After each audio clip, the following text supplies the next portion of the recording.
I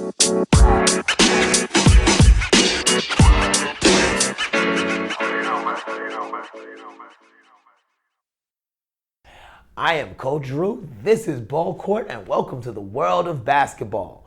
And yes, we are in the era of small ball. Not to mention, teams are getting picked for the All-Star game. And we have some big things coming with the Lakers. Big news, right here on BallCourt. Hey, I'm Coach Drew, this is BallCourt, the world of basketball. And we are here today. This is going to be a shorter show because we want to touch base. And plus, as you can see, I have my nice cup of tea with me. The voice has been going back and forth. So I'm here to give you the news as quick as possible in the world of basketball. So let's start off with the Heat. Man, those trade things they're going crazy right now. The trade rumors was up, but now we hit the trade deadline and things have been made final. Yes, the Heat was getting Iggy with it. I'm telling you, let me tell you, they actually acquired Andre Iguodala, Jay Crowder, and Solomon Hill from the Memphis Grizzlies. This was a 3-team trade. Big trade that was going on, going back and forth. So, let me tell you how it looks now.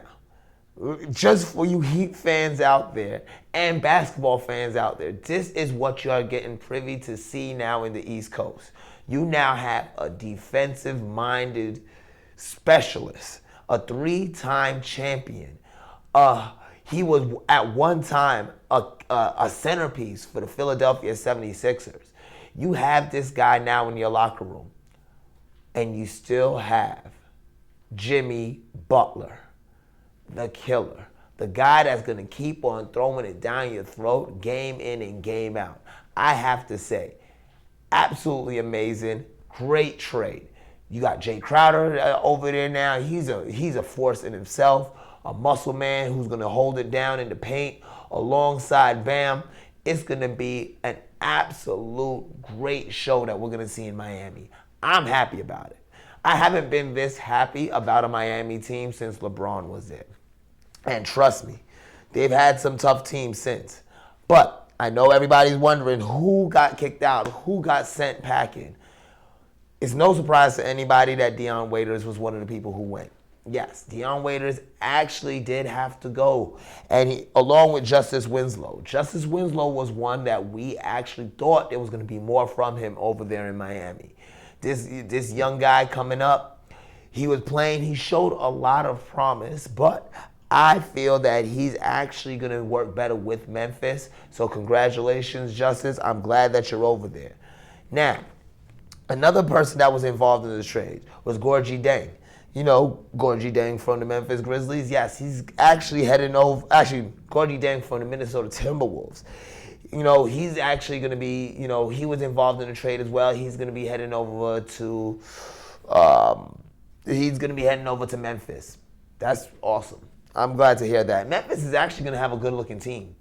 You know, with Gorgie Deng over there, that's going to be a good-looking team. And Justice Winslow, I see them not this year. I'm not going to say this year is going to be an automatic success, but I see them in the years to come being a threat. And so, definitely, let's keep our eyes open. We kind of want to get those days of Zebo, you know, the Zebo Gasol days. Remember? That we could bring that back to Memphis. And I could see something of that nature.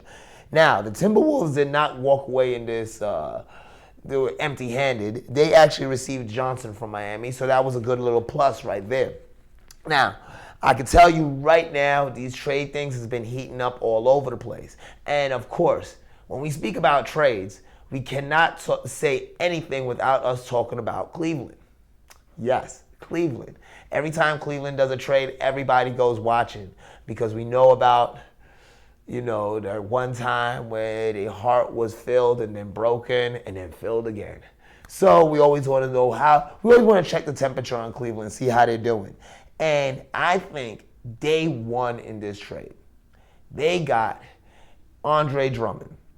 Now, we all know Andre Drummond has been the cornerstone of the Pistons, so we could clearly see that the Pistons are changing things up a little bit. They're going in a different direction. And we can understand that. We can appreciate it.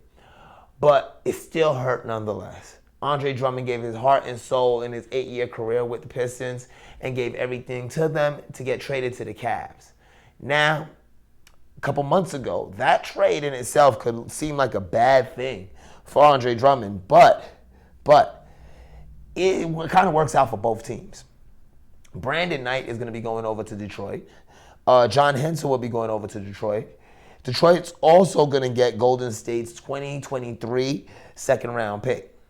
Now, 2023, that pick may not be as favorable because let's take a look at it. Steph Curry's eventually going to come back, and they had some big trades taking place over in Golden State in itself. So that pick may not be that favorable, but they still got that pick. Anything can happen. Injury bug hits Golden State again. That 2023 pick, second-round pick, becomes super valuable. Now, during the time that Drummond was with Detroit, he has the ninth pick out of UConn. He came out there 8 years with Detroit. He was a two-time All-Star. He did exactly what he could do. I feel that nowadays, with everybody running away from the big man, and we're now in the small ball era, I feel like when they sent him to Cleveland, they didn't think that he'll be able to produce. I personally feel Cleveland's style of play is going to be great for Andre Drummond. And he is definitely going to be able to produce with that because you have big men that stretch the floor, and that's going to allow him to get the points that he wants. And when I speak of big men that stretch the floor, I'm talking about Kevin Love.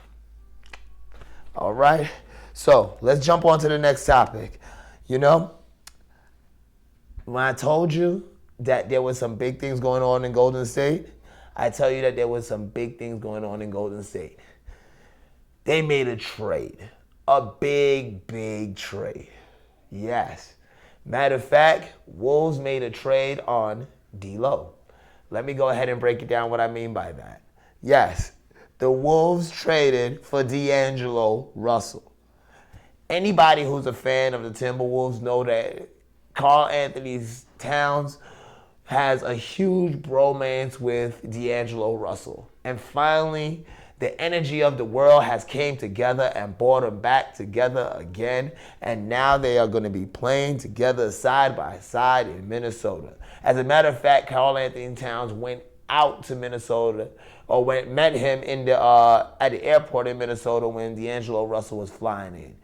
And they gave him a hero's welcome as they welcomed him into Minnesota as if he was LeBron James. Let me ask you a question.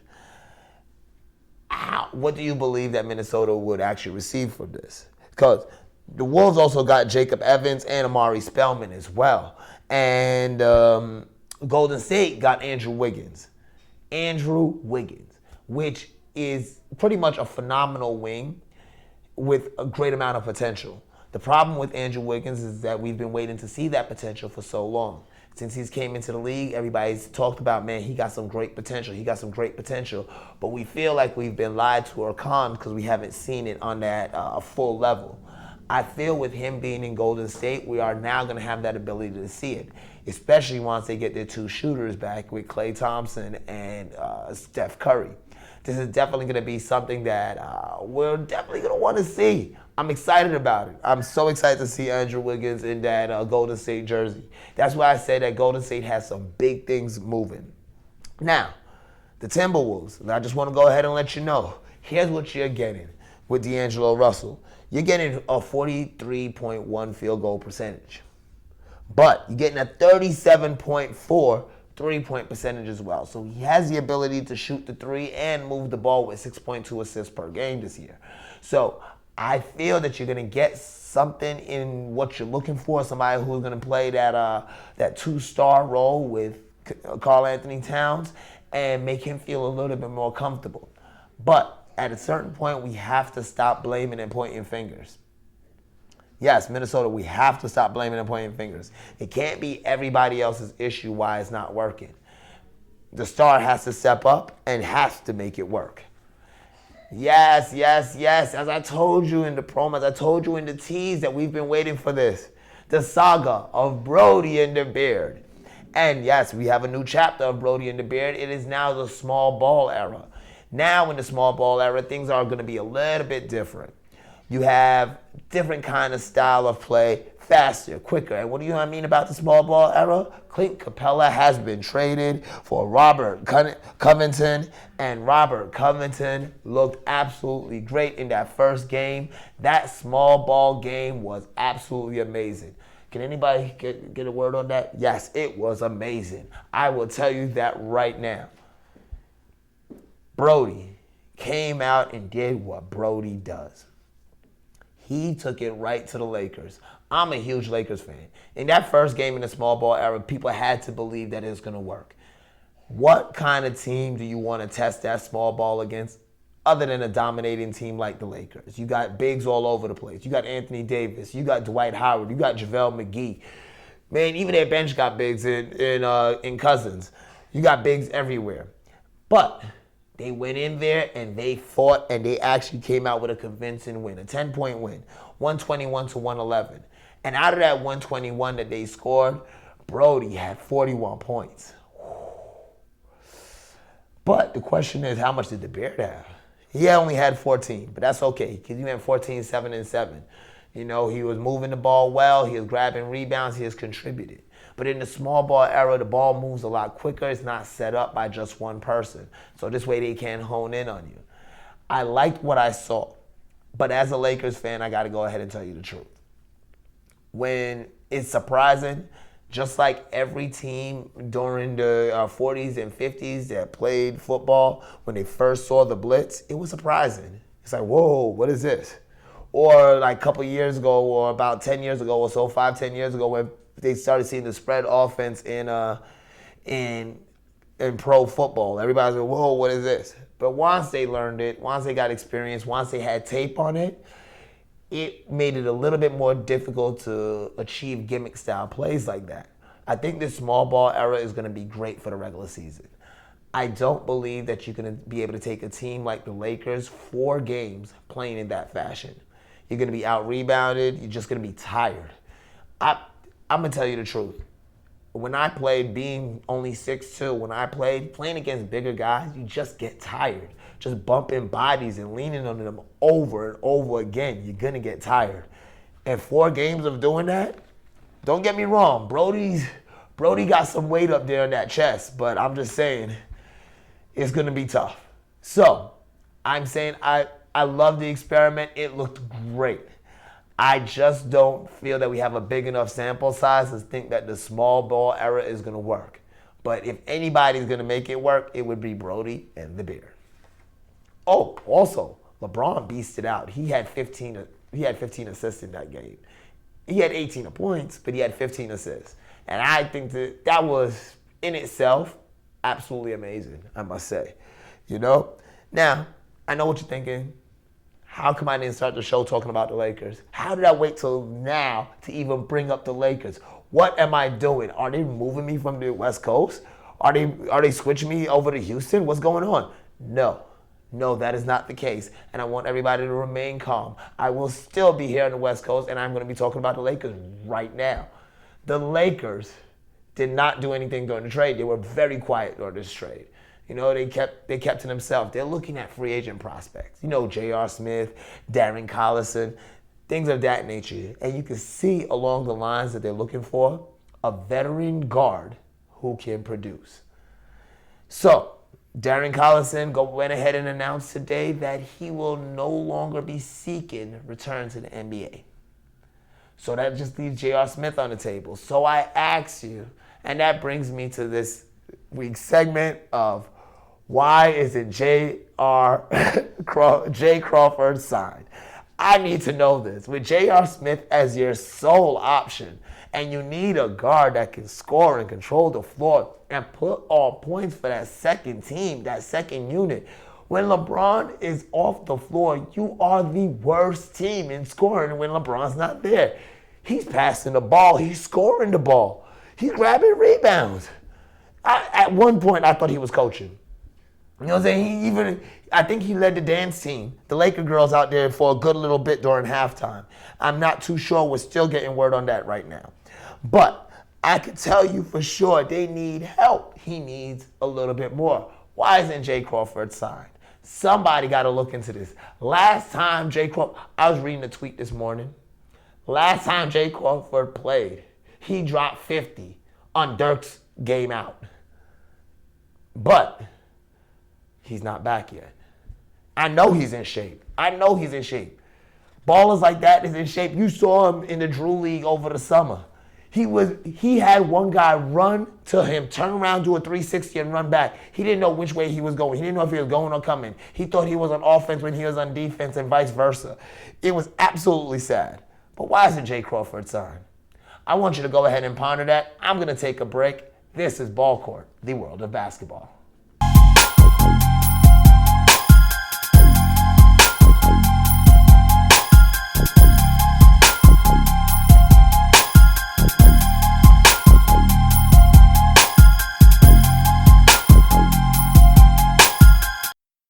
Welcome back to BallCourt. I am Coach Drew. This is the world of basketball. As you can see, the tea is helping.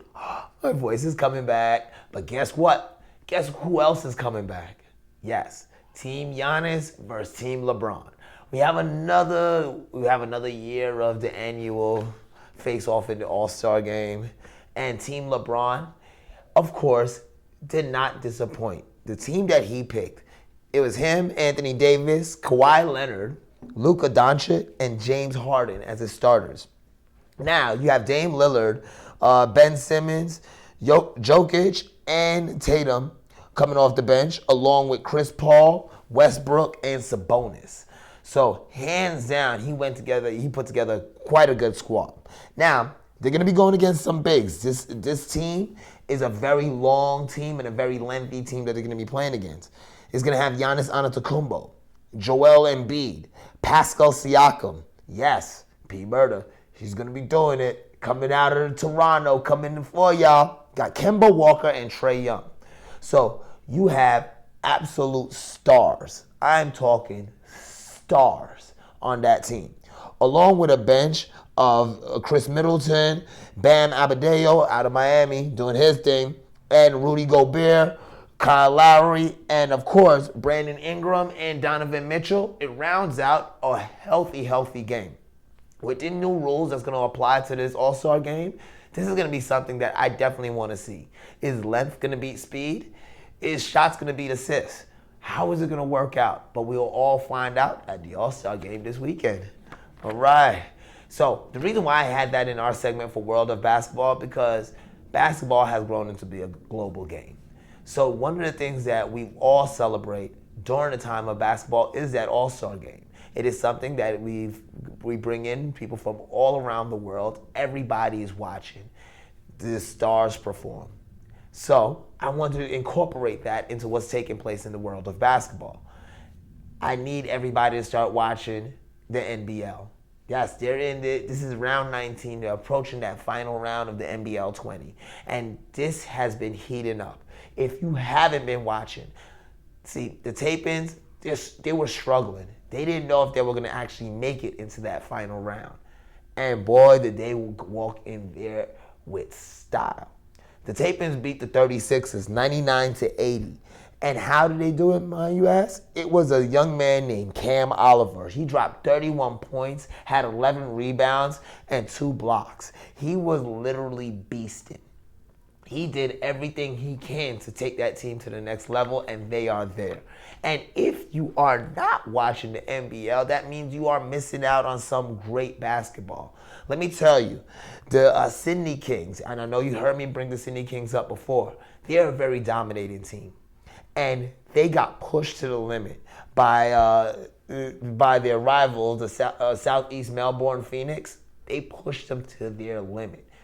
They went into overtime. The Kings barely scraped by, 99-96.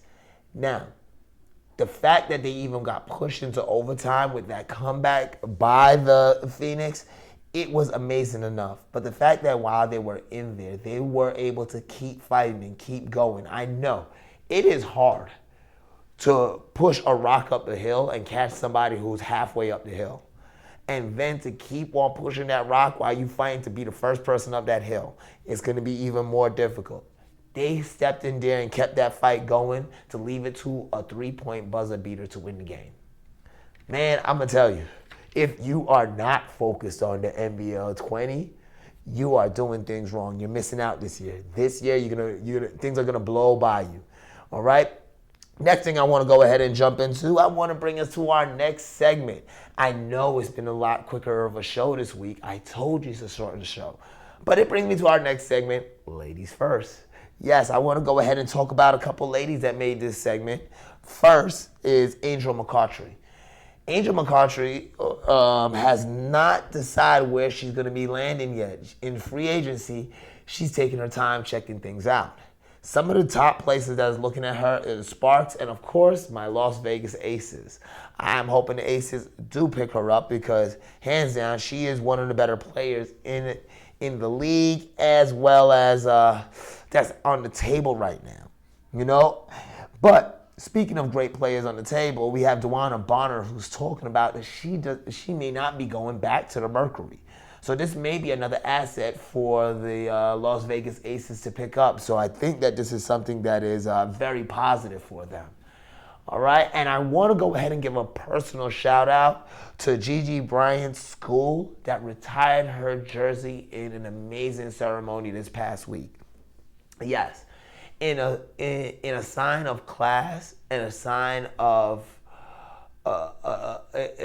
remembrance, they went ahead and retired the number 2. So no one at that school is going to wear a number 2 jersey moving forward. I feel on a whole, women's sports should retire the number 2. That should no longer be worn by any female athlete on any level. And if it is worn by the female athlete on any level, she must be the captain of the team. Similar to Pele's number 10 in soccer. I just feel that way. I feel that would be the best way to remember them. But I definitely want to thank their school. That was an amazing tribute. If you get a chance, go to Vanessa Bryant's Instagram, and you will be able to see a full video of that ceremony. It was an absolute beautiful ceremony. All right. I want to jump over to college hoops. The reason I'm going to Oregon first, I want to talk about Oregon. They matched up against UConn. Number 3 Oregon played against number 4 UConn.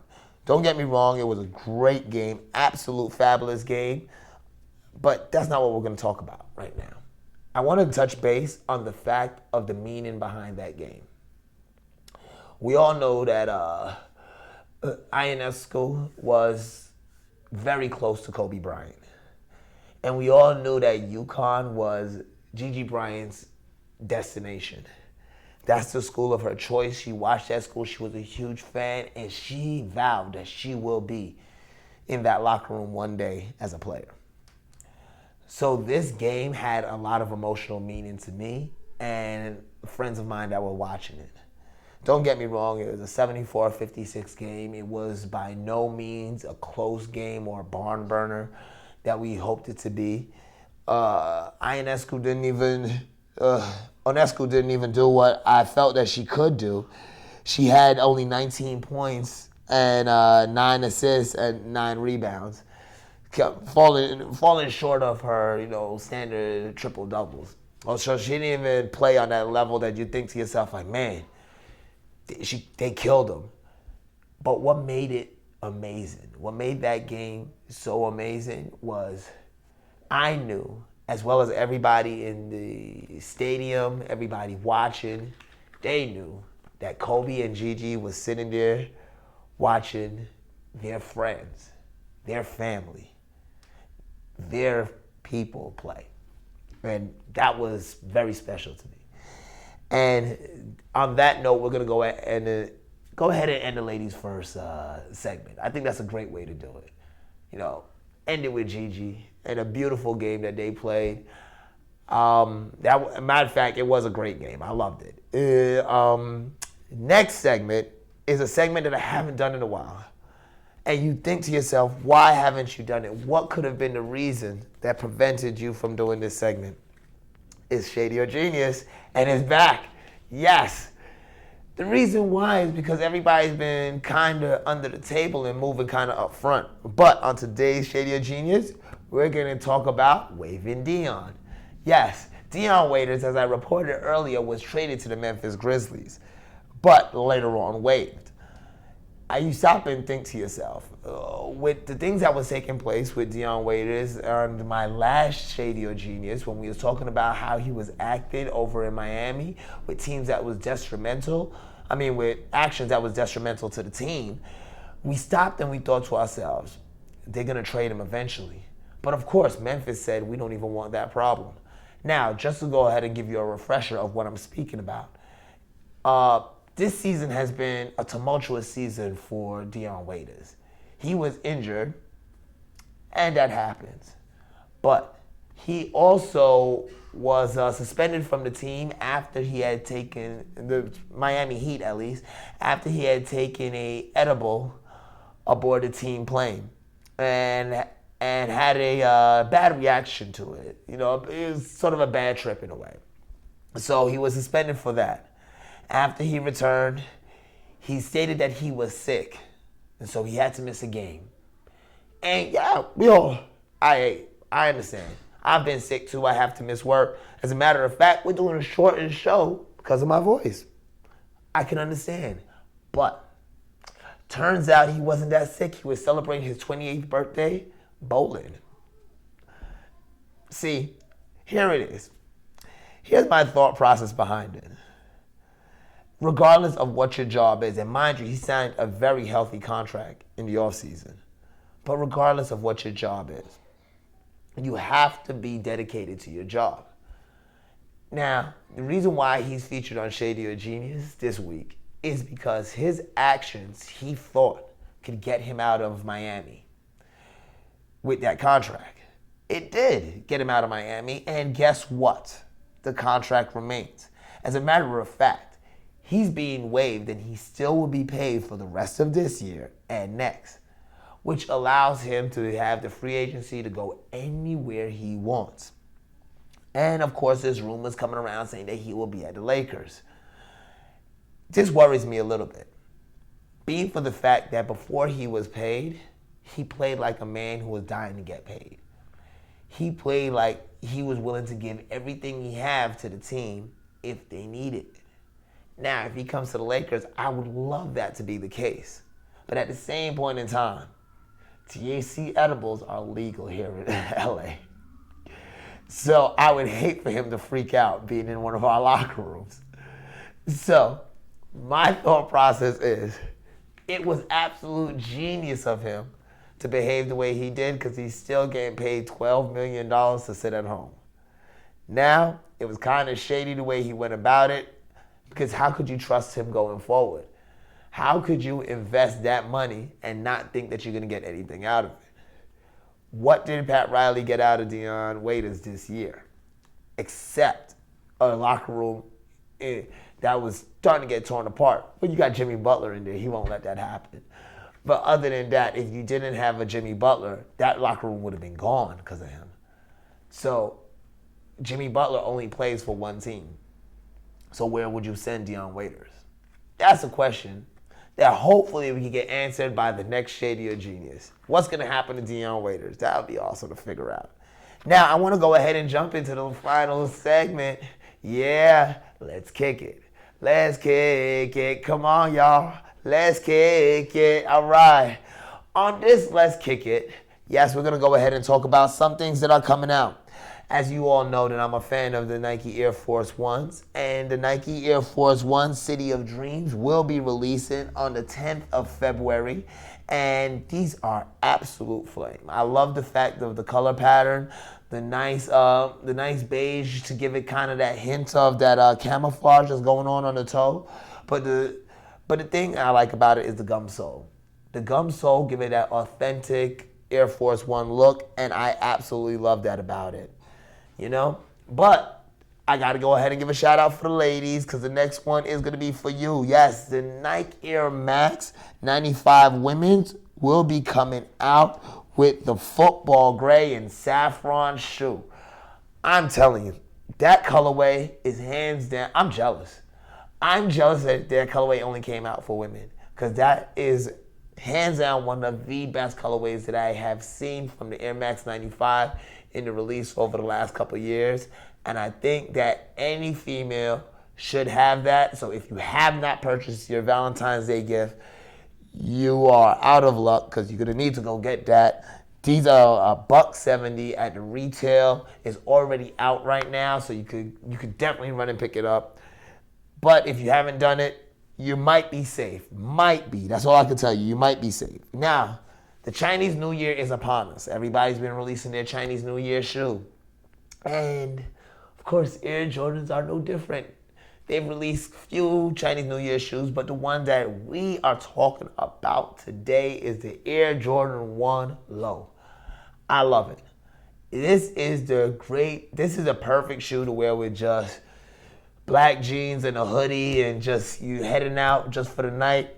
Throw these on. You still look classy. You could dress it up, throw a dress shirt and a sports jacket over and still look classy. These are hands down one of the most versatile shoes. I love the little rolls on the side of it. I think that it would it plays into how you feel with it. You know what I'm saying? You got that cool feel, but still it has that macho-ness. It's kind of like its little tattoo in a way. You know? But those are the kicks for Let's Kick It. I tell you, we got some nice ones this week. Right? And I'm gonna go ahead and leave you with before we go jump into the plug walk, I just want to leave you with a word from the coach. Quick little word. It's about practice. Yes. Kobe Bryant once said, it's not about the number of hours you practice. It's about the number of hours your mind is present during the practice. In all walks of life, in order for us to be great, we have to be dedicated to what we're doing. Now, as a basketball coach, I say this phrase every day. Practice how you play. Practice how you play. We use it on the floor. We use it at practice. We use it with the girls that we work with. But not many of us use it in our life. We practice to be not great people. In times of sorrow, people will tend to bring up the ugliness about others instead of reminding everyone the greatness. Help mend those that are in sorrow. This practice is something that we have to work on. This is something that we as a people and as a society have to embellish. Others hurt. We may not know why they hurt. We may not understand it. But for whatever reason, others hurt. The reason I bring up this topic is because a few weeks ago, we lost a legend of basketball. We lost 8 other great people in the basketball community. We lost a coach in the baseball community. We lost 3 great upcoming stars and the parents that supported them. Not to mention, in Coach Mauser, we lost a great women's coach, a great development, a great strategist. And most importantly, we lost Kobe Bryant, a library, an encyclopedia of basketball knowledge that could be passed down from one person to the next in just his words and his stories and how he spoke of the game.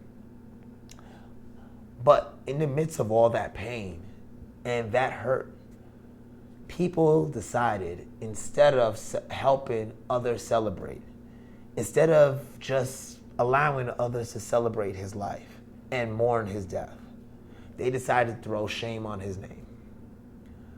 We all know what he was accused of in 2003 and acquitted of in 2003. But at the time of his death, people chose that to be the time for them to bring it up. I bring this to you as a word from the coach. Let's practice how we play.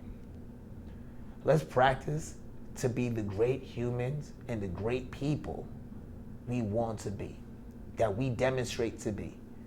Let's not pretend to be those people. Because when we speak high and mighty of others' faults and others' wrongdoing, you speak as if there is no fault upon you and there is no wrongdoing of your own. We are not here to judge. We are here to practice and to be the best humans we can be. And that's a word from the coach. I'm Coach Drew. I want you to take a look, sit around. This is our sponsor, CashToChecking.com. Check them out. Cash to Checking is one of the nation's leading finance companies, providing up to $400,000 in unsecured funding for business or personal use. We have relationships with over 250 lenders nationwide. Through the use of our proprietary software, we are able to secure over 80% more funding for our clients. We help clients obtain funding for real estate investment, business startups, down payment assistance, working capital, medical, legal, education, funeral expenses, and more. We also provide 100% financing on fix and flips if you can qualify. We do not offer credit cards or lines of credit, which can later be revoked. Our loans are funded solely in cash to our borrowers in 5 to 7 days. There are no prepayment penalties and no collateral requirement. Leverage our expertise to obtain fast approvals, no upfront costs, and affordable payments with cash going straight to your checking. So what are you waiting for? Let Cash to Checking make that next deposit to help with your funding needs. Visit us online at cashtochecking.com or call 310-987-0824 to start your funding today. That was cashtochecking.com. Check them out, cashtochecking.com/Drew.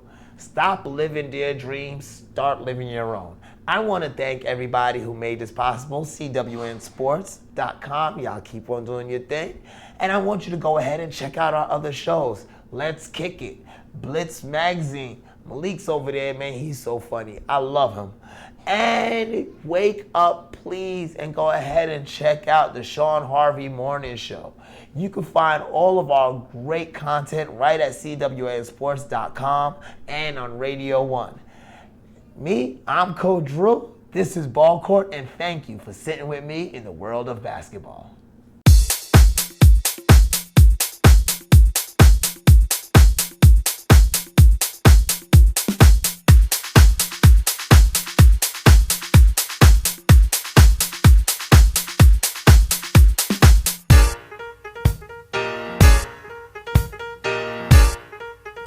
This is a CWN Sports Network presentation.